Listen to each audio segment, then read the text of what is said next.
Hallelujah, praise the Lord.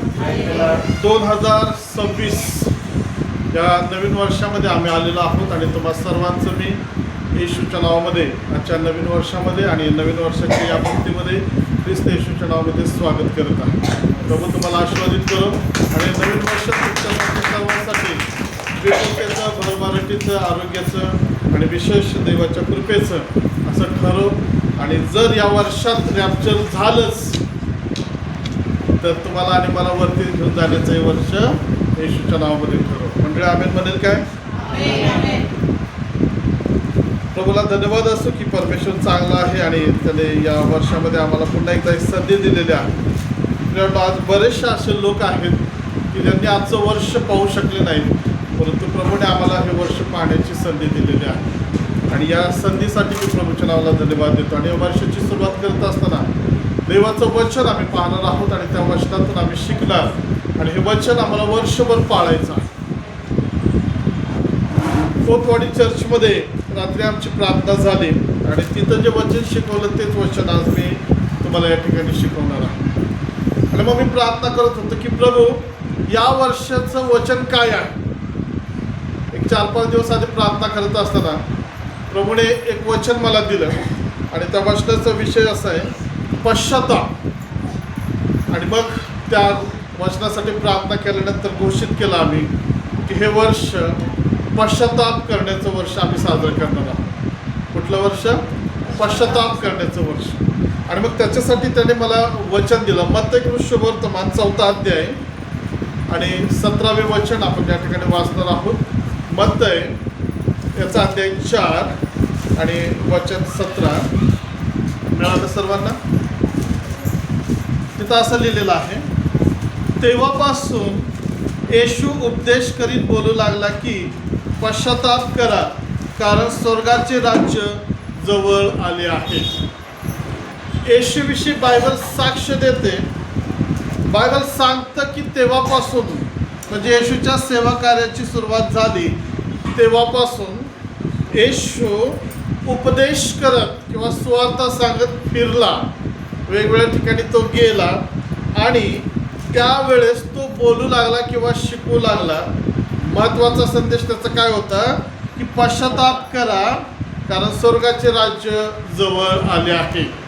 आता हा संदेश सांगून किती वर्ष झालेत माहिती आहे का तुम्हाला? 2025 वर्ष पूर्ण झालेले आहेत या संदेशाला, या वचनाला. तरी देखील अजून तो संदेश सुरू आहे. म्हणजे येशू ख्रिस्त जिवंत असताना स्वर्गात जाण्याच्या आधी त्याने जे पृथ्वीवरती सेवा कार्य केले त्या सेवा कार्याचा त्याचा उद्देश जो होता तो पश्चाताप आणि स्वर्ग, देवाचे लोक स्वर्गामध्ये असावेत, लोकांनी पश्चाताप करावा अशा प्रकारचं त्यानं त्या ठिकाणी शिक्षण दिलेलं आहे. आणि तेच वचन आज आम्हाला या ठिकाणी प्राप्त झालेलं आहे. तेच वचन आज आम्हाला परमेश्वरने दिलेलं आहे. तुम्ही असं विचार कराल किंवा असं म्हणाल किंवा तुम्हाला असा प्रश्न पडला असेल, या नवीन वर्षात आम्हाला पश्चातापाचं काय वचन सांगितलं? काय आम्ही वचन दुसरं नाही का? देव आशीर्वाद देईल, आज देव तुमचं असं करेल आणि देव तसं करेल. प्रियानो, मनमानीचा संदेश मला सांगणं बिलकुल आवडत नाही. मनमानीचा संदेश मला बिलकुल आवडत नाही. मी प्रार्थना करतो, प्रभू तुझ्या लोकांसंगती मला बोलायचं आहे, प्रभू तुझ्या लोकांसंगती मला शिकवायचं आहे आणि तुझी इच्छा मला प्रगट कर. आणि मग पवित्र आत्मा देवाची इच्छा आणि योजना प्रगट करतो आणि मग मी त्याच्यावरती तयारी करतो. आणि मग प्रभूने मला दाखवलं. मग मी परमेश्वरला विचारलं की प्रभू असं का एकदम पश्चाताप करण्यासाठी तू का आम्हाला शिकवत आहेस? तर प्रियांनो, त्या वचनातच उत्तर आहे. आणि मग काय म्हटलेलं आहे, कशासाठी पश्चाताप? तर तो म्हणतो स्वर्गाचे राज्य, कारण स्वर्गाचे राज्य जवळ आलेले आहे. देवाच्या प्रिय लोकांनो, तुमच्यासाठी पहिला प्रश्न असा आहे की तुम्हाला स्वर्गाच्या राज्यात जायचंय का? मधले काहीच बोलत नाही. तुम्हाला स्वर्गाचं राज्य पाहिजे का? तुम्हाला देवाबरोबर स्वर्गामध्ये सहभागिता पाहिजे का? आणि मग स्वर्गामध्ये जो आनंद आहे, स्वर्गामध्ये जे देवाचे आशीर्वाद आहेत, देव स्वतः त्या ठिकाणी आहे, अशा ठिकाणी तुम्हाला आवडेल का? का तुम्हाला नरकात जायला पाहिजे? तुम्हाला नरकाची शिक्षा पाहिजे का? नरकामध्ये चटकी, अग्नी आहे, त्रास आहे, छळ आहे आणि सर्व प्रकारच्या वाईट गोष्टी तुम्हाला त्याच्यामध्ये चालेल का? नाही. आणि मग देवाची सुद्धा हीच इच्छा आहे की त्याचे लोक नरकामध्ये असू नयेत. परमेश्वराची इच्छा आहे की त्यानं बनवलेला मानव नरकामध्ये असू नये, तर तो स्वर्गामध्ये असावा. स्वर्गामध्ये म्हणजे जिथं स्वतः परमेश्वर राहतो, जिथं स्वतः परमेश्वर वसतो, जिथं स्वतः परमेश्वर त्या ठिकाणी आहे आणि देवदूत त्याची आराधना करतात, अशा चांगल्या ठिकाणी तुम्ही आणि मी असावं अशी देवाची इच्छा आहे. परंतु आम्ही पाहतो की पहिला मनुष्य आदाम आणि हवा यांनी ज्यावेळेस पाप केलं त्यावेळेस देवाची आणि मानवाची सहभागिता तुटली. देवाचे आणि माणसाचे संबंध तुटले, पवित्रता निघून गेली आणि ते नरकाच्या शिक्षेचे वाटेकरी झाले. पापाने मनुष्यामध्ये प्रवेश केला आणि नरकाकडे ते चाललेले आहेत. परंतु 2025 वर्षापूर्वी प्रभू येशू ख्रिस्ताच्या द्वारे देवाने काय केलं, पुन्हा मनुष्य आणि देव यांच्यामध्ये संबंध प्रस्थापित केले प्रभू येशू ख्रिस्ताच्या द्वारे. आता जो कोणी प्रभू येशू ख्रिस्तावर विश्वास ठेवून त्याला तारणारा म्हणून स्वीकारतो, आपल्या हृदयामध्ये घेतो आणि ज्याच्या पापांची क्षमा होते त्या व्यक्तीला स्वर्गाच्या राज्याचा अधिकार प्राप्त झालेला आहे. हालेलुया. योहान 3:16 मध्ये देवाचं वचन काय म्हणतं माहिती आहे तुम्हाला? देवाने जगावर एवढी प्रीती केली की त्याने आपला एकुलता एक पुत्र दिला. कशासाठी? कशासाठी पुत्र दिला?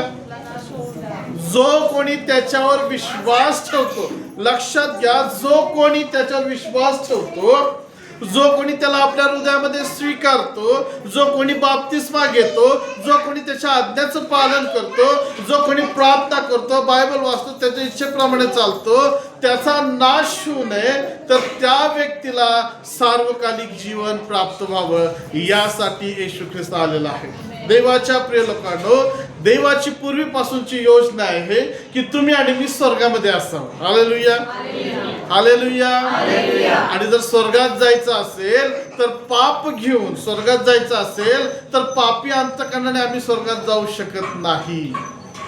मला आता उदाहरणासाठी एक प्रश्न विचारू द्या. तुम्ही आता सजून नटून सगळे आलेले आहात आणि मग जर याच्याऐवजी तुम्ही घाणेरडे आणि पाय चिखलाने आणि सगळं अंगाला माती शेण लागलेलं असतं तर तुम्ही आत आला असता तर तुम्हाला आम्ही आत घेतलं असतं का? का बरं?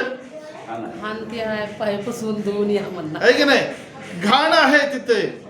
तुमच्या शरीराला कपड्याला जर घाण लागली असेल तर तुम्हाला कोणत्याही चांगल्या ठिकाणी आतमध्ये प्रवेश मिळणार नाही. तशाच प्रकारे आत्मिक आणि शारीरिक जर आमचं जीवन पापामध्ये असेल तर आम्ही स्वर्गाच्या राज्यात जाऊ शकत नाही. मग आम्ही स्वर्गाच्या राज्यात कसं जाणार? तर येशू तिथं काय म्हणतो? पश्चाताप करा. येशू घोषणा काय करतो? पश्चाताप करा म्हणजे तुम्हाला स्वर्गाचं राज्य प्राप्त होईल. देवाच्या प्रिय लोकांनो, लक्षात घ्या की जरी तुम्ही आता असं म्हणाल की आम्ही 10 वर्षापूर्वी बाप्तिस्मा घेतला, आम्ही 5 वर्षापूर्वी बाप्तिस्मा घेतलेला आहे, आमचं फार वर्ष झालं तारण झालंय, मग आता आम्ही पश्चाताप करायचं का? नाही. अरे वा. मग तुम्हाला लहानपणी आंघोळ घातली, मग आता आंघोळ करायची का? लहानपणी पावडर मेकअप केलं, मग आता करायचं का? ते कसं हो म्हणतात बाकीचं लोक? याचाच अर्थ असा आहे की जरी आमचं तारण पूर्वी झालेलं आहे आणि बाप्तिस्मा आमचा झाला असेल तरी देखील मला पश्चातापाची गरज आहे. देवाच्या प्रिय लोकांनो, लक्षात घ्या, सकाळी उठल्यापासून ते रात्री झोपेपर्यंत बऱ्याच अशा गोष्टी आम्ही करतो की ज्या गोष्टी पापाच्या आहेत, देवाला न आवडणाऱ्या आहेत, पवित्र आत्म्याच्या विरोधातल्या आहेत. आता तुम्हाला प्रश्न आहे, पाप म्हणजे काय तुम्हाला माहिती आहे का? पाप कशाला म्हटलेलं आहे? देवाच्या विरोधातल्या गोष्टी, देवाची इच्छा विरुद्ध वागणं, देवाच्या इच्छे विरुद्ध बोलणं. मग मला सांगा की सकाळी उठल्यापासून झोपेपर्यंत तुम्ही कोणती कोणती पाप केलेली असतील किंवा करता?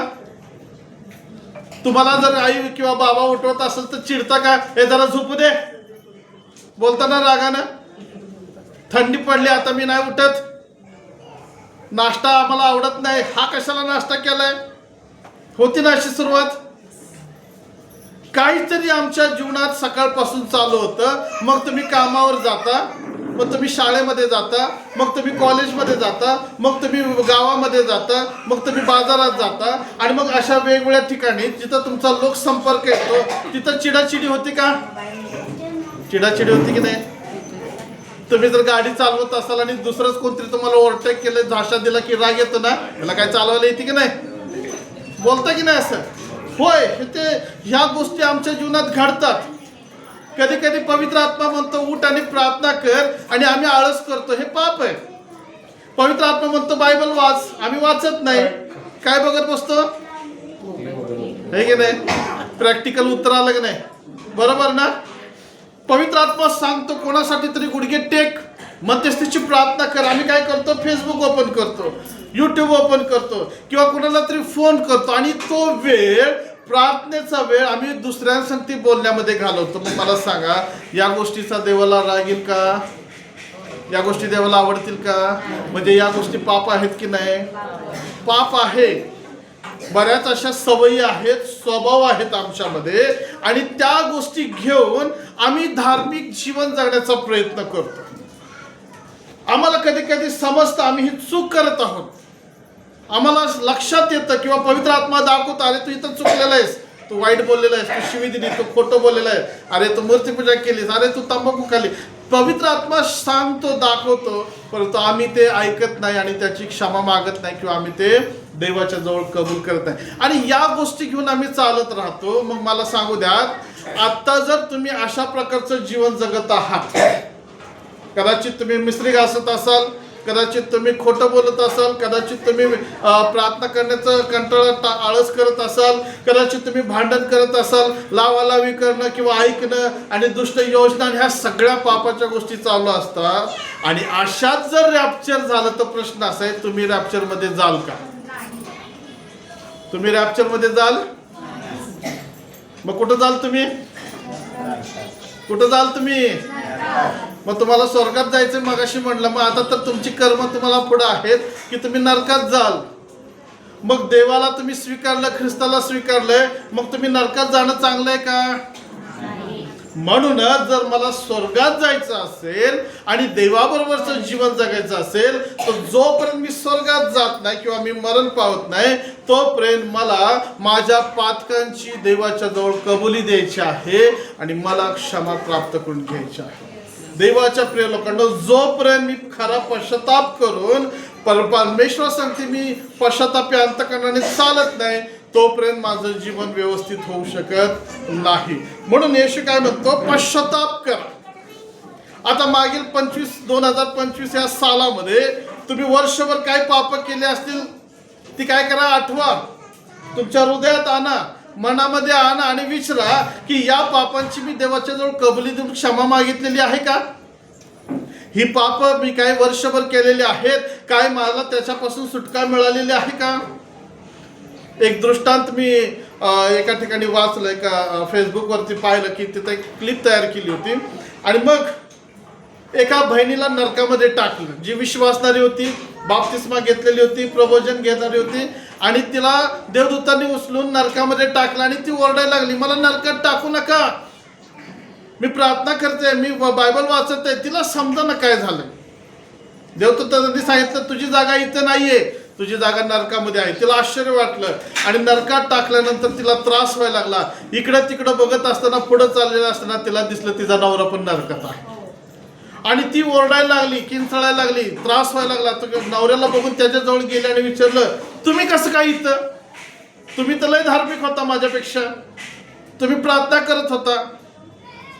दोघांना पण समजायला तयार नाही की आम्ही एवढं धार्मिक असून नरकात कसं काय. टेन्शन आलं त्यांना, आणि शेवटी त्यांनी विचार केला, आपण असं करूया, देवदूतालाच विचारूया. आणि ते देवदूतांकडे आले आणि त्यांना विचारतात, आम्ही एवढे प्रार्थना धार्मिक करणारे, आम्ही सगळं देवाच्या वचनाप्रमाणे चालत होतो, आम्हाला नरकात का टाकलं? वास्तविक आम्ही स्वर्गात असायला पाहिजे. तुम्हाला काय वाटतं, हे चूक आहे का बरोबर आहे? प्रार्थना करणाऱ्यांना आणि वचन वाचणारे नरकात पडलेत, हे चूक आहे का बरोबर आहे? लक्षात येतं तुमच्या? आणि देवाच्या आत्म्यानं देवदूतांनी सांगितलं की तुम्ही प्रार्थना करत होता, बायबल वाचत होता, सगळं बरोबर आहे, पण तुम्ही भांडत होता, पण तुम्ही एकमेकाला क्षमा कुठं करत होता? तुम्ही एकमेकांना क्षमा केलेली नाही.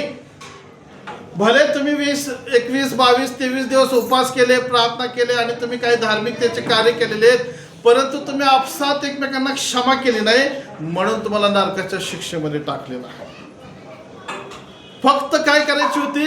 क्षमा करायची होती.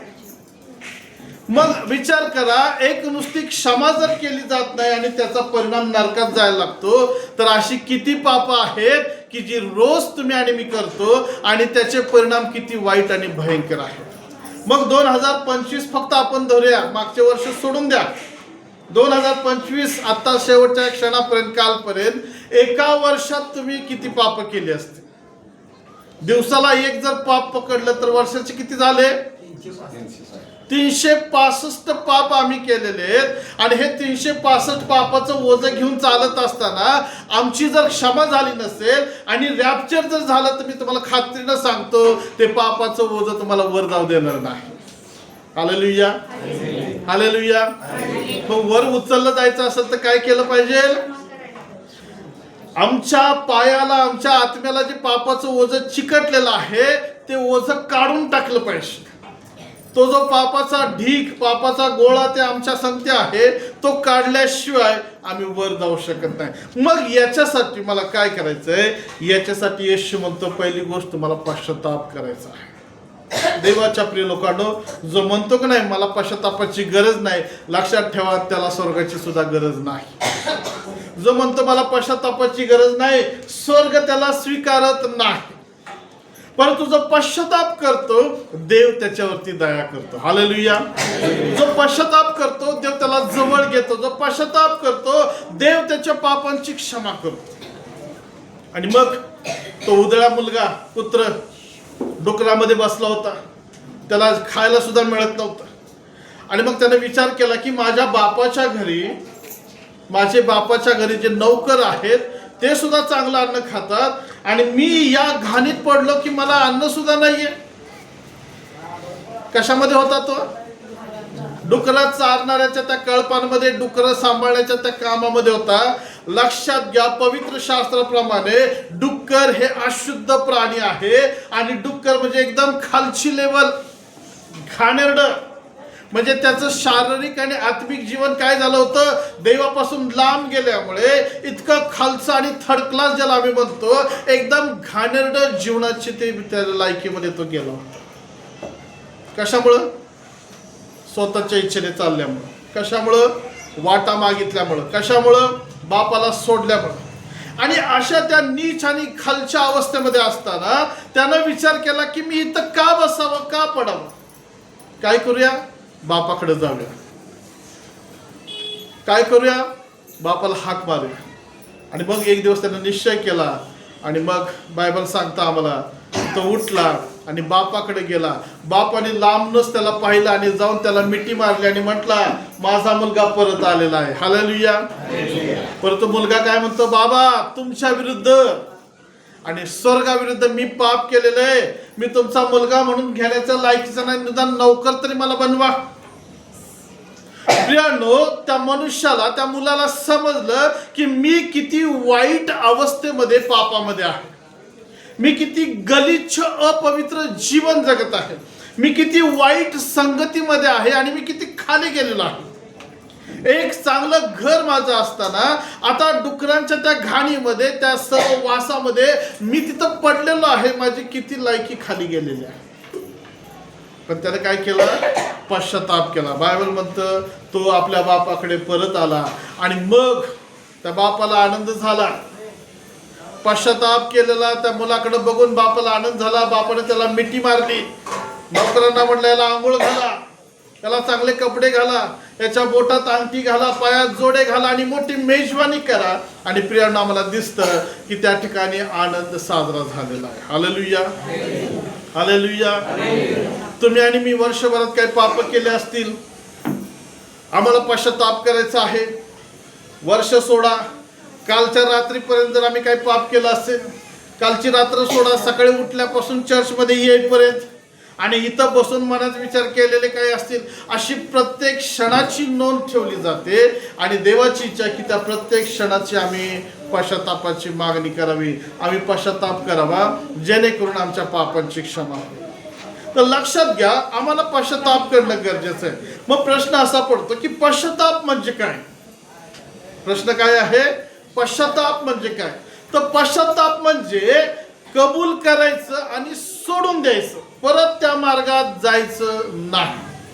आता उदाहरणार्थ मी जर पूर्व दिशेला चाललेलो आहे आणि मला समजलं की तो रस्ता चुकीचा आहे, तो वाईट आहे, तर मी पश्चाताप करणार. म्हणजे काय करणार? आता मी पूर्व दिशा सोडणार आणि वळणार आणि चांगल्या दिशेच्या मार्गाने मी जाणार. याला म्हटलेलं आहे पश्चाताप.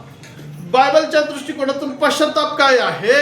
योहान 1:8-9 मध्ये असं म्हटल्याप्रमाणे 8-9 मध्ये की जो कोणी आपली पापे पदरी घेतो. पश्चाताप म्हणजे आमची पाप, आमच्या चुका कबूल करणे.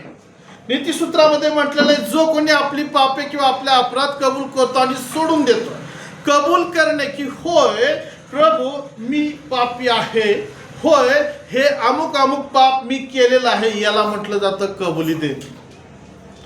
या कबुलीच्या क्रियेला पश्चाताप म्हटलेला आहे. आणि तिसरी गोष्ट, ज्यावेळेस कबुली दिली जाते तर त्याच्यानंतर परत ती गोष्ट केली जात नाही. Hallelujah, hallelujah. एखादा व्यक्ती जर तारण होता आणि तो म्हणतो पूर्वी मी फार तंबाखू खात होतो किंवा दारू पित होतो, परंतु आता मी येशूवर विश्वास ठेवलेला आहे, मी पश्चाताप केलेला आहे आणि आता मी परत दारू किंवा तंबाखूला हात लावणार नाही. आणि मग तो निर्णय घेतो. 1 दिवस 2 दिवस 3 दिवस जातात, आठवडा जातो आणि अचानक त्याचे मित्र येतात आणि त्याला म्हणतात अरे चल रे तुला फुकट तंबाखू देतो, चल तुला दारू देतो, चल तुला बिडी देतो, सिगरेट देतो. आणि मग तो जर व्यक्ती म्हणतो नाही, मी ख्रिस्ताला वचन दिलेलं आहे, मी निर्णय घेतलेला आहे, मी व्यसन करणार नाही, आणि तो त्या व्यसनाला हात लावत नाही किंवा त्या सिगरेटला बिडीला हात लावत नाही आणि त्यांच्यापासून तो बाजूला होतो, तर याला म्हटलेलं आहे पश्चाताप. प्रियानो, रोज पाप घडतं, रोज मला पश्चाताप करणं गरजेचं आहे. रोज माझ्या जीवनात शैतान काम करतो, रोज मला स्वच्छ होणं गरजेचं आहे. आणि मग ज्यावेळेस मी माझं पाप पदरी घेतो आणि ख्रिस्ताच्या जवळ येतो आणि सांगतो, पित्याच्या सिंहासनाजवळ पायाजवळ येतो आणि सांगतो की प्रभू हवं हे मी पाप केलेलं आहे, प्रभू मी इथं चुकलेलो आहे, प्रभू माझ्या तोंडाने मी असं बोललो, प्रभू मी वाईट गोष्टी ऐकलेल्या आहेत, किंवा प्रभू मी काहीतरी शिवी दिलेली आहे, तुम्हाला समजतं. आणि तुम्ही ज्यावेळेस ख्रिस्ताच्या जवळ येऊन क्षमा मागता, कबूल करता, त्यावेळेस त्याला म्हटलेलं तो पश्चाताप आहे. हालेलुया. पश्चाताप हा नाही की काल आम्ही चुकलो, आज पश्चाताप केला आणि कालची चूक परत उद्या करायची, परवा परत तेच करायचं, आठवड्याने परत तेच पाप करायचं. याला पश्चाताप म्हणत नाही, याला पस्तावा म्हणतात. थोडा वेळसाठी झालेलं दुःख आणि परत त्याच गोष्टी करायच्या. पवित्र शास्त्र अशा लोकांना ओकीकडे परतणारे कुत्रा असं म्हटलेलं आहे. पवित्र शास्त्र काय म्हणतं? असे लोक कसे आहेत? ओकीकडे परतणारे कुत्रे. याचा अर्थ असा आहे की कुत्र खातं पोट भरून इकडं तिकडं फिरतं, खातं आणि ज्यावेळेस पोटामध्ये जास्त ओव्हरलोड होतं त्यावेळेस काय होतं, त्याला दुखायला लागतं, सैरा वैरा पळतं आणि काय करतं, ते पोट दुखी बंद होण्यासाठी ते खाल्लेलं ओकून टाकतं. उलटी झालेली बघितलं का तुम्ही? तुम्हाला कधी ओव्हरफ्लो जेवण झाल्यानंतर उलटी झाली का? कुणालाच झाली नाही? म्हणजे तुम्ही ओव्हरफ्लो खात नाही वाटतं, खाताय का नाही? हा, तुमचं तुम्हालाच माहिती. आणि मग काय होतं? अपचन होतं आणि उलटी केल्यानंतर माणूस एकदम फ्री होतो, मोकळा होतं, आहे की नाही? तसं त्या कुत्र्याचं आहे. ते काय करतं? उलटी करतं आणि ती उलटी ज्यावेळेस त्याच्या पोटातून बाहेर येते, ती घाण बाहेर पडते, त्यावेळेस त्याला मोकळं वाटतं आणि ते काय करतं माहिती आहे का? लांब फिरायला जातं. पण प्रॉब्लेम काय होतो? ती उलटी केल्यामुळं, पोट मोकळं झाल्यामुळं त्याला भूक लगेच लागते आणि जर त्याला काही मिळालं नाही तर ते काय करतं? परत त्या उलटीच्या जागी येतं आणि जी घाण टाकली ना ते खायला सुरुवात करतं. म्हणून पवित्र शास्त्र काय म्हणतं? ओकीकडे परतणारे कुत्रे. जे लोक पश्चाताप करतात, म्हणतात आणि परत परत पाप करतात, म्हणजे पाप सोडून देतात आणि परत पाप करतात, सोडून देतात परत पाप करतात, ते कसे आहेत? त्या घाणेरड्या कुत्र्याच्या सवयीसारखे. पण ही गोष्ट होऊ नये म्हणून येशू ख्रिस्तानं दाखला काय दिला की तो मुलगा येतो आणि बापाजवळ क्षमा मागतो. मग पुढे असं काय लिहिलंय का शास्त्रात की आठवड्याभरानं त्यानं परत प्रॉपर्टीचा हिस्सा मागितला आणि घेऊन गेला का? परत तो गेला का? त्यानं काय केलं? आपल्या बापाला धरून तसाच राहिला आणि पूर्वी जे वागला होता परत तो तसा वागलेला नाही. प्रियानो, लक्षात घ्या, याला म्हटलं जातं पश्चाताप. तुमच्या आणि माझ्या जीवनात काही असा स्वभाव आहे काही अशा सवयी आहेत, काही असे गुण आहेत जे पवित्र आत्म्याला आम्हालाच फक्त माहिती आहेत. हालेलुया. लक्षात येते तुमच्या? जो गुप्त स्वभाव, सवयी आम्ही झाकून लपून आमचं जीवन जगतो, हे देवाला माहिती आहे, परंतु देवाची इच्छा आहे की ते पाप आम्हाला नरकात घेऊन जातं. त्या सवयी आम्हाला देवापासून लांब घेऊन जातात. तर त्या गोष्टी होऊ नयेत, तर ते आम्ही देवाच्या जवळ कबूल करावं. प्रभू, मी असं पाप केलेलं आहे, मला काय कर, क्षमा कर. आणि ते सोडून दिल्यानंतर परत त्याच्याकडे न जाणे हे शहाणपणाचं आहे. आता दुसरा प्रश्न असा आहे की तुम्ही आता पश्चाताप करत आहात, देवाच्या जवळ क्षमा मागत आहात. मागितली का क्षमा? का नाही? आहे की नाही? तुमचं आता शुद्धीकरण व्हायला लागलं, आता तुम्ही स्वच्छ व्हायला लागला, आणि त्याच वेळेस रॅप्चर झालं तर काय होईल? घरी जाणार तुम्ही? तुमचं शुद्धीकरण व्हायला लागलेलं आहे, तुम्ही शुद्ध झालेला आहात, आणि त्याच मुवमेंटला जर रॅप्चर झालं तर काय होईल? एकटे स्वर्गात जाणार, दोघी स्वर्गात जाणार, बाकीचे अजून आंघोळ करत बसणार. लक्षात घ्या. म्हणूनच येशू ख्रिस्त काय म्हणतो? सावध राहा, जागे राहा, कारण चोर जसा येतो तसा प्रभूचा दिवस येणार आहे. रॅप्चर असंच अचानक येईल, आणि जे तयारीत असतील त्यांना घेऊन जाईल. जे पश्चातापाच्या त्या प्रोसेसमध्ये असतील, रोज रोज रोज जे पश्चाताप करत असतील, आणि त्याच वेळेस जर रॅप्चर झालं तर ते स्वर्गामध्ये जातील. हालेलुया. पण जर जे खाली राहतील ते सार्वकालिक नरकाच्या शिक्षेचे वाटेकरी होतील. मग आता दुसरा मुद्दा आहे की पश्चाताप आम्ही का करावा? पश्चाताप आम्ही का करावा? तर दुसऱ्या मुद्द्यामध्ये आम्हाला पाहायला मिळतं, खरा पश्चाताप आशीर्वाद खेचतात. खरा पश्चाताप काय करतो? आशीर्वाद घेऊन येतात. मग आम्ही पाहतो की इथं पहिला आशीर्वाद काय दिलेला आहे येशूने, की स्वर्गाचे राज्य जवळ आले. जे लोक पश्चाताप करतात त्यांच्यासाठी स्वर्गाचं राज्य आहे. हालेलुया. हालेलुया. तुमचा विश्वास आहे स्वर्गाचं राज्य तुमच्यासाठी आहे? स्वर्गाचं राज्य तुमच्यासाठी आहे का? मग म्हणा, स्वर्गाचे राज्य माझ्यासाठी आहे. स्वर्गाच्या राज्यात मी जाणार. आता हे तुम्ही कबूल दिलेले आहे, तर याप्रमाणे विश्वासाने चाला की मला स्वर्गाच्या राज्यात जायचं, स्वर्गाचं राज्य माझ्यासाठी आहे. प्रियांनो, खरा पश्चाताप आमच्यासाठी आशीर्वाद खेचतो किंवा आशीर्वाद येतात. मग आम्ही पाहतो की स्वर्गाचं राज्य हा सगळ्यात मोठा पहिला आशीर्वाद आहे. जर तुमच्याकडे सगळं काही आहे का? सगळं काय? काय काय सांगा बरं, लिस्ट काढूया आपण. सोनं किती तोळे? आता काय करायचं? खरं सांगावं तर सगळ्याला समजणार, आणि नाही सांगावं तर खोटं बोलताय, पाप करताय. मग पाप करणार का खरं खरं सांगणार? मग साड्या किती, ड्रेस किती आहेत, है की नाही? गाड्या किती आहेत, माड्या किती आहेत, बॅलन्स किती आहे? प्रियांनो, ह्या जर सगळ्या गोष्टी आम्ही बघितल्या तर ह्या आमच्या जीवनामध्ये, ह्या सगळ्या गोष्टी आमच्या जीवनामध्ये जरी असतील, लक्षात घ्या मी काय सांगतो, भरपूर सोनं असू द्या, दागिने, कपडे, घर, गाड्या, परंतु एक गोष्ट लक्षात ठेवा, जर स्वर्ग जर तुमच्याकडे नसेल तर या गोष्टीचा तुम्हाला काय उपयोग होईल का? म्हणून प्रभू येशू ख्रिस्त काय म्हणतो, मनुष्याने सर्व जग मिळवलं. सर्व जग म्हणजे काय? जगातली संपत्ती, प्रॉपर्टी, सोनं नाणं, नावलौकिकता सगळं मिळवलं, पण आपल्या आत्म्याचा नाश करून घेतला तर याचा काय उपयोग? म्हणजेच आम्हाला स्वर्गाचं राज्य जर नसेल आणि या बाकीच्या गोष्टी मिळाल्या तर या गोष्टींचा काहीच उपयोग होत नाही. म्हणून लक्षात घ्या, खरा पश्चाताप काय करतो? आशीर्वाद खेचून आणतो. म्हणजे पहिला आशीर्वाद स्वर्गाचं राज्य आहे, आणि हे स्वर्गाचं राज्याचा आशीर्वाद तुम्ही टिकवून ठेवला पाहिजे. काय केलं पाहिजे? टिकवून ठेवलं पाहिजे. जर ते हरवलं किंवा तुम्ही विसरला, सोडलं, आणि ऐन वेळेस जर तुम्हाला म्हटलं दाखवा ते स्वर्गाच्या राज्यात तुमच्याकडे ठेवायला दिलं होतं, जर तुमच्याकडे नसेल तर तुम्ही स्वर्गाच्या राज्यात जाऊ शकत नाही. हालेलुया. तुम्हाला माहिती आहे का, बँकेमध्ये रक्कम जर काढायची असेल तर टोकन दिलं जातं. गर्दी असली तर काय करतात? नंबरला बसवतात, आणि बँकेचं एक पितळेचं टोकन असतं. काहीतरी पत्र असतो जाड, त्याच्यावर बँकेचं नाव लिहिलेलं असतं. तुम्ही चेक भरला, तुम्ही ते फॉर्म भरला, सगळं दिलं आणि मग तुमचं सगळं बरोबर असलं की ते तुम्हाला टोकन देतात आणि बसा म्हणतात थोडा वेळ.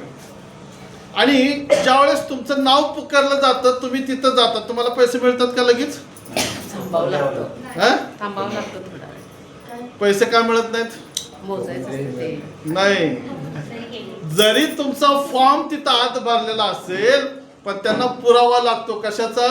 तुम्हाला दिलेलं जे टोकन आहे ते टोकन महत्वाचं आहे. ते दाखवल्याशिवाय तुम्हाला पैसे मिळू शकत नाहीत.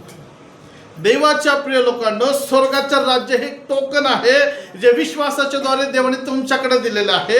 रॅप्चरच्या वेळेस जर ते तुम्हाला दिसलं नाही, त्या स्वर्गाच्या राज्याचं टोकन जर तुम्ही हरवलं असेल तर रॅप्चरमध्ये तुम्ही जाऊ शकत नाही. लक्षात येते तुमच्या? थोडंसं अवघड वाटतंय का? स्वर्गाच्या राज्याची ठेव आहे, ते आम्हाला दिलेलं आहे.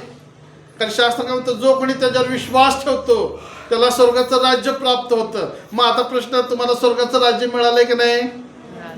मिळालेलं आहे विश्वासाच्या द्वारे, नाही का? स्वर्गाचं राज्य काय आहे? पापांची क्षमा आहे. स्वर्गाचं राज्य काय? तुमचं तारण आहे. हे टोकन आहे. मग आता दुसऱ्या मुद्द्यात आम्ही काय पाहतो की तो आम्हाला आशीर्वाद देतो. पश्चाताप आशीर्वाद खेचतो. मग आता परत उधळ्या पुत्राकडे येऊया. मग उधळा पुत्र ज्यावेळेस बापाला भेटला त्यावेळेस बाप काय म्हणला? Get out. आला तसा परत जा म्हटलं का? तुमचा मुलगा किंवा मुलगी असं जर परत आले असते तर तुम्ही काय म्हटलं असतं पहिलं? हा, लय शहाणा झाला होतास काय? कशाला तोंड घेऊन परत आलीस? हा, जाताना कळलं नाही का तुला? तोंड वर करून गेलीस. बऱ्याच काही गोष्टी बोलल्या असते की नाही? लक्षात घ्या, हे प्रॅक्टिकल आहे. पण बापानं त्याला जवळ घेतलं. पहिला आशीर्वाद काय दिला? त्याला अंघोळ घातली. Hallelujah, hallelujah. नवीन वर्षाच्या आंघोळी केल्यात काय? एकटा एक मागाशी म्हटलं मी आंघोळच करणार नाही आज, तसंच येणार चर्चमध्ये. जा म्हटलं परत. प्रियानो, आंघोळ घातली म्हणजे काय आहे?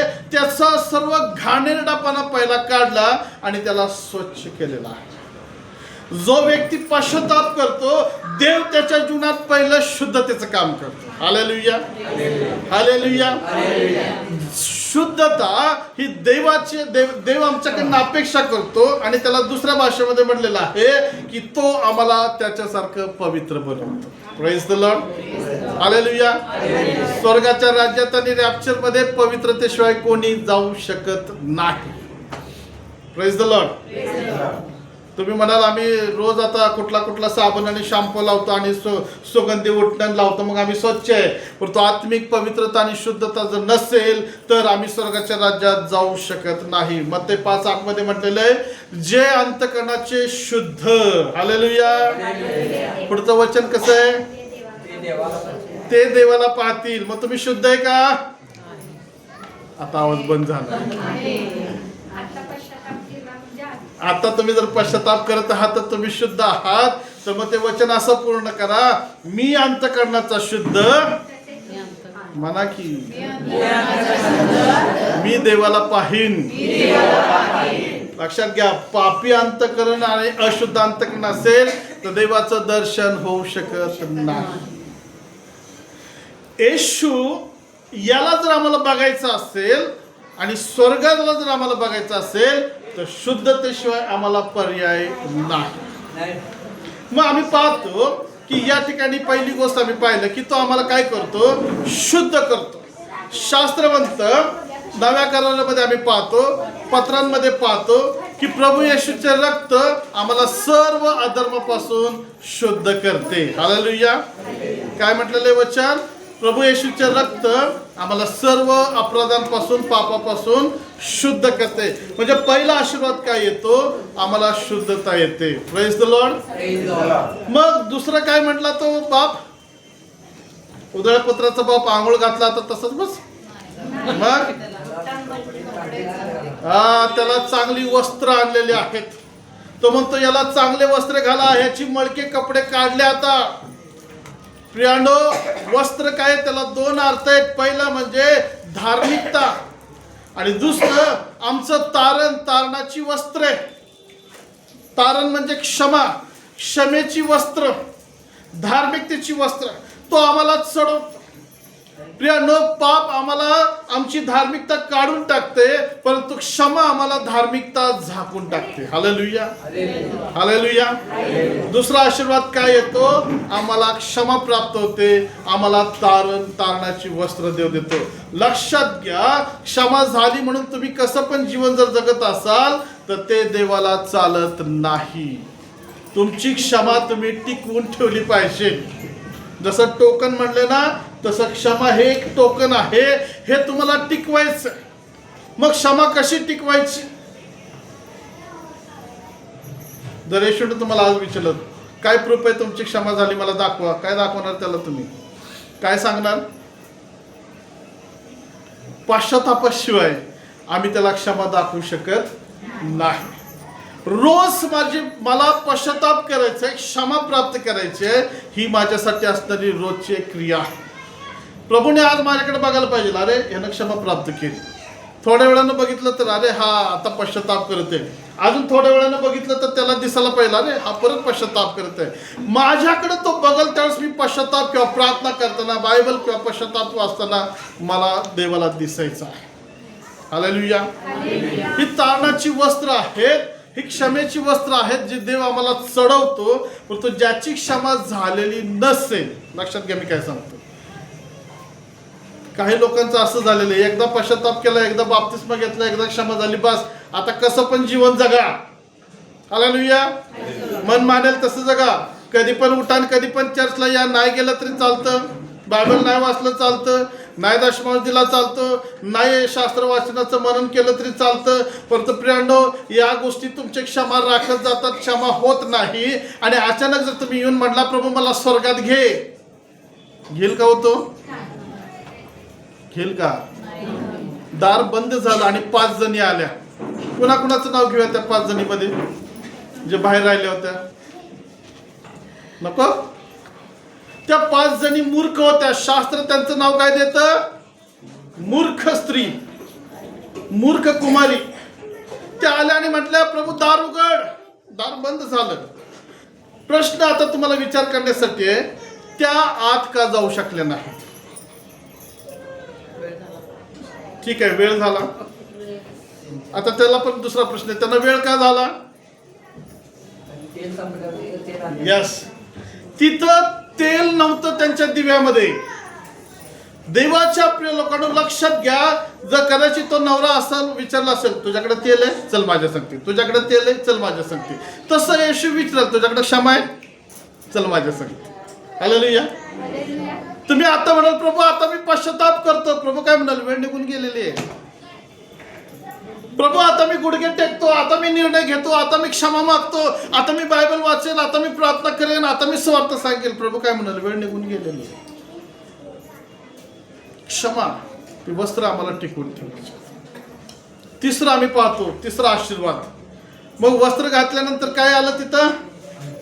अंगठी आलेली आहे. आपण जरा टाळ्या वाजूया त्यांच्यासाठी. हालेलुया. मग बाप म्हटला याला काय करा? याच्या बोटात अंगठी घाला. अंगठी काय आहे प्रियांनो? अंगठी हे प्रेमाचं प्रतीक आहे. आणि सोन्याच्या अंगठी ज्यावेळेस घातली जातं त्यावेळेस त्याला शुद्धतेचं प्रतीक. त्याला कुठलाही जोड नसतो त्या रिंगला.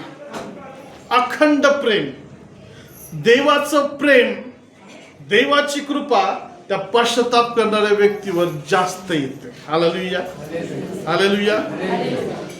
धार्मिक आहे पण पश्चाताप करत नाही, पण पापी असून जो पश्चाताप करतो ना, त्या पापी पश्चातापी व्यक्तीवरती देवाचं प्रेम जास्त येतं. हालेलुया. त्या पापी भावाला, त्या मुलाला भाव होता का हो? आहे की नाही? भाव होता ना. तो भाव काय म्हणतो? मी रोज तुझ्या सांगते पप्पा, कधी पार्टी केली नाहीस, कधी जेवण दिलं नाहीस, मला बोटातली अंगठी दिली नाही. तो काय म्हणतो? हा मेला होता, हा उठला का? याच्यावर माझं जास्त प्रेम आहे. हालेलुया. देव आमच्यावर अखंड प्रेम करतो आणि ते प्रेम आमच्यासाठी आशीर्वाद आहे. दुसऱ्या शब्दात असं आहे, की देव त्या व्यक्तीवर त्याची अमर्याद कृपा करतो. देवाच्या कृपेशिवाय मी जिवंत राहू शकत नाही, देवाच्या कृपेशिवाय मी काहीही करू शकत नाही, आणि देवाच्याच कृपेशिवाय मी रॅप्चरमध्ये सुद्धा उचललं जाऊ शकत नाही. कृपा येणे हा जगातला आणखीन एक मोठा आशीर्वाद आहे. Hallelujah, hallelujah. तुम्हाला माहिती आहे का, येशूविषयी बायबल साक्ष देतं की येशू ख्रिस्त लहान असताना तो देव आणि मनुष्याच्या कृपेत वाढत गेला असं सांगितलेलं आहे. कशात वाढत गेला? असं म्हटलं का तो पैशात वाढत गेला? ढीगभर कपडे वाढत गेले, गाड्या वाढत गेल्या, घरं वाढत गेली, शेती वाढत गेली, अन्नधान्य वाढत गेलं? नाही, देवाच्या आणि मनुष्याच्या कृपेत तो वाढत गेला. देवाच्या प्रिय लोकांना, आज तुम्ही जिवंत, ही एक कृपा आहे. हालेलुया. 2026 बऱ्याच लोकांनी बघितलं नाही, रात्री झोपले. बऱ्याच लोकांचा 2026 रडण्यापासून सुरुवात झाला. का? तर घरामध्ये प्रेत पडलेला आहे. पण तुमच्यावर आज देवाची कृपा आहे की तुम्ही आज देवाचं वचन ऐकत आहात. ही देवाने दिलेली तुम्हाला एक देणगी, हा मोठा आशीर्वाद आहे. Praise the Lord. त्याच्या कृपेचा अव्यय करू नका किंवा त्याची कृपा व्यर्थ जाऊ देऊ नका. जर का देवाने त्याची कृपा तुमच्यातून जराशी जरी कमी केली, काढून घेतली, तर विचार करा किती वाईट असतात. Praise the Lord. प्रश्न आणि कृती. तुमच्या डोक्यावर एक बोट ठेवायचं, 2 बोट, आणि बोटात जेवढी केस येतील त्यातला एक केस उपटायचं. टकलं व्हाल तुम्ही? एक केस उपटला तर टकलं व्हाल का? त्या केसा एवढी जर कृपा देवाने कमी केली तर काय होईल? तुम्ही टकलं होणार नाही, परंतु देवाचे सगळे आशीर्वाद निघून जातील. मी काय सांगतो तुम्हाला, कृपा फार मोठी आहे. फक्त देवाने एका केसाच्या जाडी एवढी कृपा जर आमच्यावरची कमी जर केली ना, तर आमचं होतेचं नव्हतं होऊन जाईल. पण तो तसं करत नाही, ही त्याची कृपा आहे. म्हणून मला रोज पश्चाताप करायचा आहे, रोज माझं शुद्धीकरण करायचं आहे, आणि रोज मला देवाच्या समोर येऊन कबुली द्यायची, प्रभू मी असा आहे, मला क्षमा कर, मला स्वर्गाच्या राज्यात जायचं आहे. मी लय धार्मिक आणि मी लय प्रार्थना करतो, हे बघ, या गोष्टी सांगण्याच्या सारख्या नाहीत, त्या सांगण्याची गरज सुद्धा नाही प्रभू. असाच एक व्यक्ती आम्हाला पवित्र शास्त्रामध्ये दिसतो. एक धनवान व्यक्ती, नाही का, धार्मिक व्यक्ती मंदिरात आला आणि प्रार्थना करायला लागला. काय म्हटलं माहिती तो? लक्ष द्या मला. काय म्हटलं प्रार्थनेत? प्रभू मी आठवड्यातून 2दा उपवास करतो, मी दशमांश देतो, मी प्रार्थना करतो. आणि तेवढ्यात एक पापी व्यक्ती सुद्धा प्रार्थना करायला आला, आणि लगेच त्याच्याकडे बघतो तर काय म्हणतो? काय म्हटला होतो? काय म्हटलं? नाही, तो काय म्हणतो? प्रभू या पापी व्यक्तीसारखा मी नाहीये. हालेलुया. आता दुसरी प्रार्थना चालू झाली. बायबल म्हणतं त्या पापी व्यक्तीने आपल्या छातीवर बडवून घेतलं, स्वर्गाकडे डोकं सुद्धा केलं नाही, खाली मान घालून छातीवर बडवून काय म्हणतो? हे देवा मज पाप्यावर दया कर. शास्त्र म्हणतं त्याची प्रार्थना स्वीकारण्यात आली. हालेलुया. कारण ती खरी प्रार्थना होती. देव तुमच्याकडे आणि माझ्याकडे बघत असताना तुम्ही किती धार्मिक आहे हे बघत नाही, तो बघतो तुमचं आणि माझं हृदय पश्चातापानं भरलेलं आहे का, अनुतप्त आणि भग्न झालेलं आहे का, तुटलेलं आहे का, कळवळ्यानं भरलेलं आहे का. आणि जर तसं हृदय त्याला दिसत असेल तर तो म्हणतो, बायबल म्हणतो, तो अनुतप्त आणि भग्न हृदय तुच्छ मानत नाही. हालेलुया. देवाच्या प्रिय लोकांनो, परमेश्वर तुमच्याकडे आणि माझ्याकडे पाहतो, त्यावेळेस तो आमचं पश्चातापी अंतःकरण पाहतो. मग आम्ही पाहतो पुढचा आशीर्वाद. त्याला अंगठी घातली. आता त्याच्या पुढचा आशीर्वाद काय हो? अंगठी घातल्यानंतर काय झालं? मेजवानी आली. आता यांच्यासाठी टाळ्या वाजवूया आपण. तुम्हाला मेजवानी आहे नंतर. मेजवानी तयार आहे ना? बाप म्हटला, सगळ्याला आमंत्रण दिलं, माझा मुलगा मेला होता, जिवंत झाला, माझा मुलगा हरवला होता, तो सापडलेला आहे, गेला होता, तो मला परत सापडला. आनंद केला त्याने, आणि एक मेजवानी त्या ठिकाणी दिलेली आहे. कोणाची मेजवानी होती ती? त्या बापाच्या ओळखीच्या लोकांची त्या मेजवानीत त्याला सहभाग मिळालेला आहे. प्रियानो, देव पापातून त्या पापी व्यक्तीला उचलतो आणि धार्मिकतेच्या मंडळीमध्ये घेऊन येतो. हालेलुया.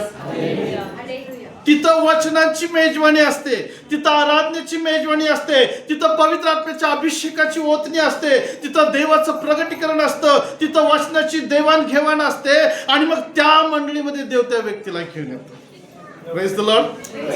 हालेलुया. कुठल्या मंडळीत जाताय तुम्ही? लक्ष ठेवा बरं का. तो पाळकलंय चांगलंय म्हणून तिथं जाता, वाद्य वाजवलंय म्हणून तिकडे जाता, बसायला चांगला आरामशीर खुर्च्या आहे म्हणून जाता, काही एसी आणि चांगलं त्या ठिकाणी तुमचा पाहुणचार केला म्हणून जाता. सावध राहा, शेवटच्या दिवसामध्ये कोणत्या मंडळीमध्ये कोणत्या लोकांच्या मागे तुम्ही जात आहात. तुम्हाला अशी मंडळी पाहिजे जिथं खरं वचन शिकवलं जातं, जिथं टोचलं जातं, जिथं काटछाट केली जाते, जिथं दोष दाखवले जातात, जिथं पवित्र आत्म्याच्या प्रेरणेने शिकवलं जातं, जिथं जसंच्या तसं वचन सांगितलं जातं, तिथं तुम्ही असायला पाहिजे. हालेलुया. पवित्र जनांच्या सहभागितेमध्ये त्या मुलाला बापाने आणलं आणि तिथं त्याच्याबरोबर आनंद करायला लागलेला. Praise the Lord. काही जण येऊन म्हणतील, काय तुमच्या चर्चमध्ये हे नाही आणि ते नाही, चला आमच्याकडे. बरेच जण जातात, चर्च सोडतात आणि निघून जातात. नंतर तुम्ही योहान 6 अध्याय घरी गेल्यानंतर वाचा. येशू ख्रिस्त शिक्षण देत होता आणि शिक्षण संपल्यानंतर कुजबूज चालू झाली. कुजबूज. कोण एवढं कठीण शिक्षण ऐकणार? याचं फार कडक आहे, संदेश फार टोचून बोलतो, लागतो. आणि शास्त्र म्हणतं बरेच लोक येशूला सोडून गेले.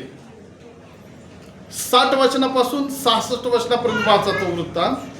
योहान 60 ते 66 पर्यंत सगळे गेले. काही लोक निघून गेले. शास्त्र म्हणतं ते परत कधी येशू बरोबर चालले नाहीत. सगळे गेले असताना मग येशूने बघितलं आणि पेत्राकडे, शिष्यांकडे आला आणि पेत्राला विचारतो, पेत्रा झोपलास काय तू? असंच विचारलं ना, झोपलास काय? पेत्रा मोबाईलचा रिचार्ज केलास काय? आता माझ्याकडे लक्ष द्या. तो काय म्हणतो, पेत्रा हे गेला, तो गेला, तो गेला, तो गेला, सगळेच गेलेले आहेत, थोडेसेच तुम्ही राहिलेला आहात. पेत्रा तुला जायचंय काय? तू जाऊ शकतोस. पेत्रा माझं शिक्षण फार कठीण आहे, तू जाऊ शकतोस. पेत्रा माझा संदेश फार कडक आहे, तू जाऊ शकतोस. पेत्रा माझ्या मागे चालणं फार कठीण आहे, त्रास आहे, छळ आहे, निंदा आहे, तिथं शिव्या शाप आहेत, तुला सर्व प्रकारच्या अडचणी आहेत, तू जाऊ शकतोस आत्ताच. पेत्रा तुला आत्ताच संधी आहे, तू निर्णय घेऊ शकतोस, तू माघारी जाऊ शकतोस. बरेच गेलेत, तू सुद्धा जा. पण पेत्र म्हणतो, प्रभू मी जाणार नाही. हालेलुया. प्रभू मी मंडळी सोडणार नाही. प्रभू मी रविवारचं चर्च बंद करणार नाही. प्रभू किती त्रास झाला, मी बायबल वाचायचं बंद करणार नाही. प्रभू शेजाऱ्यांनी माझी किती निंदा केली, मी घाबरणार नाही, मी तुला सोडून जाणार नाही. प्रभू मला नोकरीवरून काढून टाकलं चालेल, मी माघारी जाणार नाही. बरेच वेळा अशा समस्या येतात ना, मुलांचं लग्न करायचं, काय करायचं, अडचण येते. आईबाप विश्वासणारे आणि लग्न कुठं? मंदिरात. पेत्र म्हणला, प्रभू मी माझ्या लेकरांचं लग्न होऊ देत नाही, होऊ देत, मी तुला सोडणार नाही. हालेलुया. प्रभू मला कामावरनं काढून टाकलं चालेल, परंतु मी तुला सोडणार नाही. फॉरेन मध्ये, अमेरिकेमध्ये मागच्या काही वर्षांमध्ये विश्वासणाऱ्या लोकांना कामावरनं अचानक कमी केलं. मोठ्या मोठ्या कंपन्यांनी प्रस्ताव ठेवला, येशू पाहिजे का काम पाहिजे? बरेच लोक म्हणले आम्हाला काम पाहिजे, आम्हाला येशू नको. परंतु त्याच्यापेक्षा बरेच लोक काय म्हटले माहिती आहे का, आम्हाला काम नसलं चालेल, आम्हाला येशू पाहिजे. हालेलुया. पेत्र म्हणला, येशू मला तू पाहिजेस, मी जाणार नाही माघारी. तो म्हणतो, जीवनाची वचने तुझ्याकडे आहे, तुला सोडून आम्ही कुठं जाणार. हालेलुया. हालेलुया. ज्या मंडळीत देवाचं वचन आहे ना, तिथं बाकीचं काय नसलं तरी चालेल. येशूच्या चर्चमध्ये फॅन नव्हता, खुर्ची नव्हती, माईक नव्हता, ट्रिबल नव्हता, काहीच नव्हतं. काय होतं? दगड होती, दगड. गवतांवर बसायचा. त्याच्या जेवणाच्या मिटिंगा गवताच्या पंक्तीवर बसायच्या. त्याचे उपदेश डोंगरावरती व्हायचे. हॉलमध्ये नव्हते, खुर्च्या नव्हत्या, टेबल नव्हते, काहीच सिस्टीम नव्हती. एकच होतं, परमेश्वराचं वचन. हालेलुया. त्या चर्चमध्ये 10 आहेत. प्रभू काय करू, जाऊ का नको? 5च आहेत टोकले. 4-5 जणच बसतात प्रभू. पण एक गोष्ट बघा, देवाचं वचन जर तिथं असेल तर बाकीच्या सुविधांकडे बघू नका तुम्ही. म्हणून पवित्र जनाची सहभागिता अशा लोकांमध्ये देव आणतो जिथं कोणी लहान आणि मोठं नाही, तिथं समान आहेत. ती मंडळी कशी काय असणार, लहान असू द्यात, गरीब असू द्यात, पण वचन तिथं असणं गरजेचं आहे. हा एक मोठा आशीर्वाद आहे की तुम्ही वचन असणाऱ्या चर्चमध्ये येता. हालेलुया. आमच्या चर्च मेंबरला एका व्यक्तीने विचारलं, तुमचे पास्टर चांगलं शिकवतात, आम्हाला माहिती आहे, आम्हाला यायचंय चर्चमध्ये खोतवाडीसाठी. मग ते म्हटले या. बोलणं चालणं झालं आणि सहज त्याने विचारलं, मग तुमच्या चर्चमध्ये खुर्च्या आहेत का? आमचे चर्च मेंबर म्हटले, आमच्यात खुर्च्या नाही, टेबल नाही, एसी नाही, फॅन नाही, काय, आम्ही चटई टाकतो, बसतो. काय म्हणावं त्या व्यक्तीनं? मग अवघड आहे, मला काही चर्चला येता येणार नाही. हालेलुया. का चर्चला येता येणार नाही? खाली बसायला लागतं. का चर्चला येणार नाही? खुर्च्या नाही आहेत. का चर्चला येणार नाही? मनासारखं तिथं नाही ना काय. प्रियांनो, धार्मिक लोक वस्तू, धार्मिक लोक परिस्थिती याला महत्व देत नाहीत. धार्मिक लोक फक्त देवाच्या वचनाला महत्व देतात. हालेलुया. पेत्रनं तेच केलं. पेत्र काय म्हणतो, प्रभू जीवनाची वचनं, सार्वकालिक जीवनाची वचनं तुझ्याकडे आहेत, वचन सोडून मी दुसरीकडे जाऊन काय करू? सगळीकडे मला सगळ्या गोष्टी मिळतील, दुसऱ्या मंडळीत मला मान सन्मान मिळेल, अरे पण वचन नाही, त्याचं काय? प्रियांनो, देवाचं शिक्षण तुम्हाला मिळणं हे सगळ्यात मोठा आणखीन एक आशीर्वाद आहे. हालेलुया. जाता जाता संपवता एक शास्त्र बघायचं आहे. प्रेषितांचे कृत्य 2 अध्याय 42 वचन काढा. प्रेषितांचे कृत्य अध्याय 2 आणि 42 वचन. काय म्हटलं बघा त्या ठिकाणी, मिळालं असेल तर वाचा कोणीतरी. ते प्रेषितांच्या शिक्षणात आणि सहवासात भाकर मोडण्यात व प्रार्थना करण्यात तत्पर असत. आता इथं किती गोष्टी दाखवल्यात. पहिलं शिक्षण, दुसरं सहभागिता, तिसरं प्रबोधन आणि चौथं प्रार्थना आहे. या 4 पैकी सगळ्यात पहिलं काय आलेलं आहे? काय आलं? लक्षात घ्या, वचनाचं शिक्षण देवाच्या दृष्टिकोनातून बाकीच्या गोष्टींपेक्षा श्रेष्ठ आहे. जर मंडळीमध्ये वचनाचं शिक्षण नीट नसेल किंवा वचन नीट शिकवलं जात नसेल तर लक्षात घ्यायचं, ती मंडळी नरकाच्या दारावर थांबलेली आहे. तुम्हाला माहिती आहे का, खऱ्या मंडळातली लोकसंख्या कमी का आहे? कारण तिथं खरं वचन आहे. हालेलुया. आणि ज्या भरलेल्या मंडळात की नाही, तिथं काय आहे? तिथं वचन कमी आणि बाकीच्या गोष्टी जास्त आहेत. काही अशा मोठ्या मंडळ्या पण आहेत, त्यांना मी नावं ठेवत नाही, की तिथं खरंच देवाचं वचन आहे, परंतु बहुतांश आम्ही पाहतो जिथं वचन आहे तिथं लोकसंख्या कमी आहे. पण जिथं फुगीरपणा, डामडौल, जगाच्या गोष्टी, बिर्याणी आणि मान सन्मान, बुके देणे आणि घेणे आणि बाकीच्या प्रोग्राम जिथे ना, तिथं लोक झुंडीनं जातात. का? तिथं वचन नाही. देवाच्या प्रिय लोकांना लक्षात घ्या, वचनाची सहभागिता आमच्यासाठी फार महत्वाची आहे. तुम्ही जर स्तोत्र वाचलं तर दाविदाचे काही अशी स्तोत्र आहेत की त्याच्यामध्ये बघा, तो बऱ्याच ठिकाणी वचनाचा उल्लेख करतो. तो म्हणतो, तुझ्या वचनात मला आनंद आहे, तुझ्या आज्ञा पाळण्यात मला आनंद आहे, तुझं वचन मला नवजीवन देतं, तुझं वचन मला प्रकाश देतं, तुझं वचन मला मार्गदर्शन करतं, तुझ्या वचनाने मी शहाणा होतो. लक्षात येतं तुमचं? हे वचन म्हणजे चर्चमध्ये येणारं, बायबलच्या द्वारे आलेलं वचन हे तुम्हाला देवाच्या जवळ घेऊन जातं. हे आशीर्वाद आहे. आणि मग हे त्याच्याकडचे आशीर्वाद आहेत. आता दुसरा शेवटचा तिसरा भाग. मग आणखीन जे तिसरा भागातला जो आशीर्वाद आहे ते कुठले, तर तुमच्या गरजांचा जो आशीर्वाद आहे, म्हणजेच तुमच्या शारीरिक आणि भौतिक ज्या गरजा आहेत त्या गरजा आशीर्वादाच्या स्वरूपामध्ये पुरवल्या जातात. Hallelujah, hallelujah. फक्त तिथं जेवणच दिली जात नाहीत, तर तुमच्या शारीरिक गरजा. मग आम्ही पाहतो की प्रभू येशू ख्रिस्त बऱ्याच ठिकाणी त्यांनी काय केलेलं आहे, आंधळ्यांना दृष्टी दिली, बहिरांना कान दिलेले आहेत, मेलेल्यांना उठवलं, काही ठिकाणी जेवण नव्हती तिथं जेवण दिलेले. ह्या आमच्या भौतिक शारीरिक गरजा आहेत, या गरजा पुरवल्या जातात. कधी?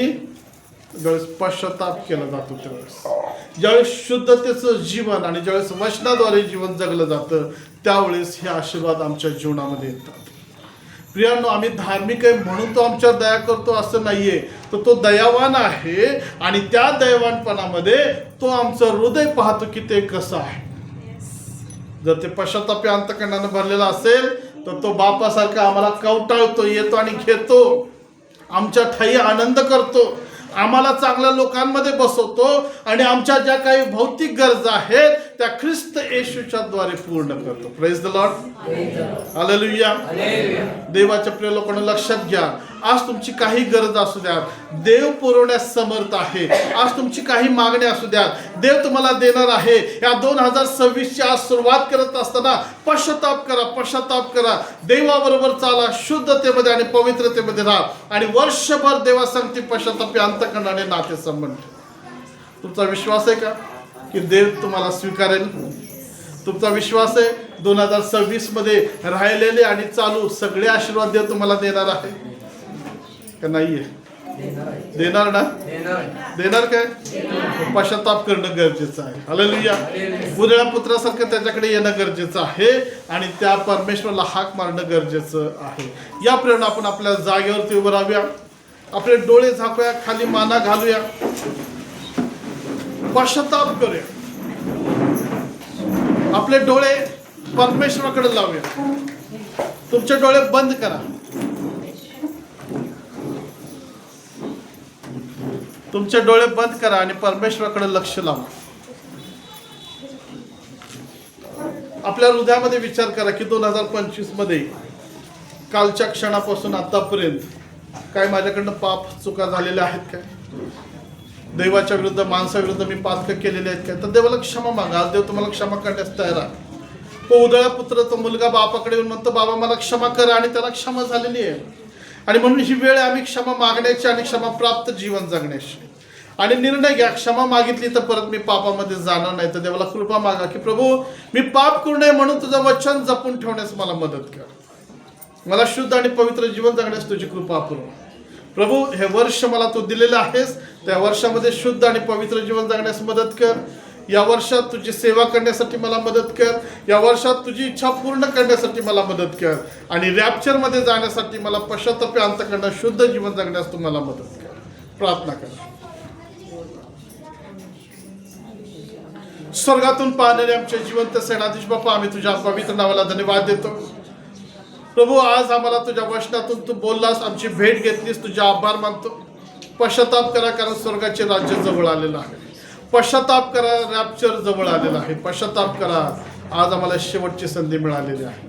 प्रभू आज या वचनाद्वारे आम्ही धन्यवाद देतो आणि प्रार्थना करतो, आम्ही मागील दिवसात आणि वर्षात जी काही पातकं केलेली आहेत, तुझ्या विरुद्ध आम्ही बोललेलो आहे, वागलेलो आहे किंवा कार्य केलेलं आहे, त्या सगळ्या पापांची कबुली देतो आणि येशूच्या नावात म्हणतो की प्रभू तू आम्हाला क्षमा कर. येशूच्या नावामध्ये आमच्या सर्व पापांची तू क्षमा कर. होय, आम्ही आमचं पाप पदरी घेतो आणि तुझ्या वचनाची आठवण करतो, कारण तुझं वचन म्हणतं जो कोणी आपली पापे पदरी घेतो तर तू विश्वासू व न्यायी आहे म्हणून तो आमच्या अपराधांची पापांची क्षमा करतो. आणि आम्ही येशूच्या नावात विश्वास ठेवतो, तू आमच्या पापांची क्षमा केलेली आहे. धन्यवाद करतो, आमचं पाप आमच्यातून काढून टाकलं आणि तुझा पुत्र येशू याच्या रक्ताने तो आम्हाला शुद्ध केलेला आहे. 2026 आता आम्ही सुरुवात करत असताना तुझ्या दृष्टीने आम्ही शुद्ध पवित्र जीवन जगावं म्हणून तूच आम्हाला कृपा कर. प्रभू आज मी मंडळीसाठी प्रार्थना करतो आणि जे लोक ह्या व्हिडिओ पाहतील त्यांच्यासाठी प्रार्थना करतो येशूच्या नावात. प्रत्येकाला तू क्षमा कर, दया कर, तुझी कृपा पुरव आणि पश्चाताप केलेल्या अंतकरणाने रोज तुझ्या संगती चालावं म्हणून तू सहाय्य कर. पश्चातापाचे जे आशीर्वाद आम्ही पाहिले ते प्रत्येकाला येशूच्या नावात लागू होते. शारीरिक, आत्मिक, भौतिक, कौटुंबिक आणि सामाजिक सर्व प्रकारचे आशीर्वाद येशूच्या नावामध्ये आजपासून चालू होऊ दे. येशूच्या नावात तुझं सामर्थ्य, तुझी कृपा प्रत्येकावरती उतरून येऊ दे. आणि 2026 मध्ये जर रॅप्चर झालं तर आम्ही सगळे शुद्ध अंतकरणाने वरती असावे म्हणून प्रभू तुझी कृपा आमच्यावरती असू देत अशा आम्ही तुला विनंती धन्यवाद करतो. आम्ही सर्व तुझ्या हातात येतो. आता आम्ही विभक्त होत असताना आमच्या संगती राहा. पुढचा कार्यक्रम आशीर्वादित कर, तुझी कृपा पुरव आणि पुन्हा एक बार धन्यवाद करतो प्रभू की तू आम्हाला जिवंताच्या भूमीवर जिवंत ठेवलेलं आहेस. तर प्रभू तुझा उद्देश तुझी सेवा करण्यासाठी, सुवार्ता सांगण्यासाठी, अनेकांना नरकातून खेचून तुझ्या राज्यात आणण्यासाठी या 2026 मध्ये मला काम करण्यासाठी मदत कर अशी आम्ही तुला विनंती धन्यवाद करतो. सर्व सन्मान आणि गौरव तुला देऊन येशूच्या नावात प्रार्थना केली म्हणून एक बाप्पा आमेन. आमेन. बसूया आपण.